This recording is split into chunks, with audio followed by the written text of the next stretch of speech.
జ్యోతిష్య శాస్త్రం ప్రకారం సోమవారం శివుడికి అత్యంత ప్రీతికరమైన రోజు. ఈ రోజున కొన్ని విశిష్టమైన పూజా విధానాలను పాటిస్తే ధన సమృద్ధి, ఐశ్వర్యం, మనశ్శాంతి వస్తాయని పండితులు చెప్తున్నారు. సోమవారం రోజున మహాశివుడిని ఆరాధించడం అత్యంత శుభప్రదం.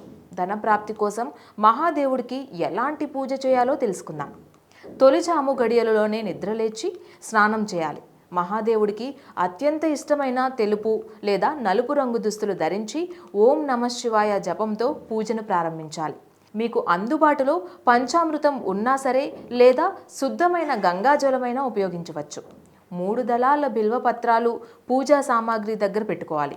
బిల్వపత్రాలతో ఓం మహాదేవాయ నమః అని 108 సార్లు జపం చేస్తే స్వామికి అర్పించాలి. అనంతరం శ్రీ మహాలక్ష్మిని పూజించాలి.